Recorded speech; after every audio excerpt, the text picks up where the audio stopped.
8,000 پر آج امام انکار کرے کہ میں نماز نہیں پڑھاتا تو کل 5,000 پر نماز پڑھانے والا لال رومال کی مردوں والی خوشبو لگائے ٹیسی کرتا ہوا مسجد متولی کے پاس پہنچ جائے گا کہ جناب میں 5,000 پر پورا میں نے آپ سب کی بات سننے کے لیے تیار ہوں، خدا را یہ امامت مجھے دے دے۔ 12,000 پر آج کوئی مدرس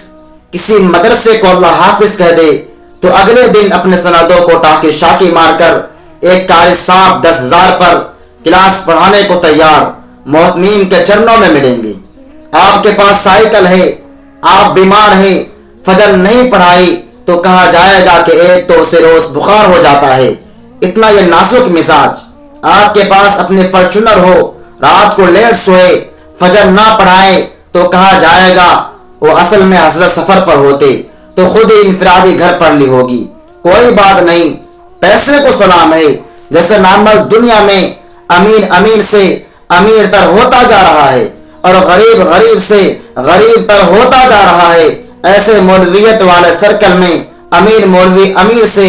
امیر تر ہوتا چلا جا رہا ہے، جبکہ غریب مولوی قاری کی غربت کو روز بروز ریورس گیئر لگ رہا ہے۔ آپ آسان الفاظ میں حدیث پڑھے، ترجمہ کرے، قرآن کی آیت پڑھے، ترجمہ تشریح کرے تو کہا جائے گا کہ اس کی تو کوئی کس نہیں آتی، بس صوفیانہ بیان کرتا ہے، درس دیتا ہے۔ عام مجول قصے، فلاں پانی پر دوڑ گئے، فلاں اڑ گئے، فلاں وہاں سے وہاں پہنچ گئے، درخت سونے کا ہو گیا، آگے پیچھے ہر طرف سونا ہی سونا، اس پر جنت، اس پر جنت، یہ ہے وہ ہے، وہ آج تو حضرت آپ نے ایمان تازہ کر دیا ہے۔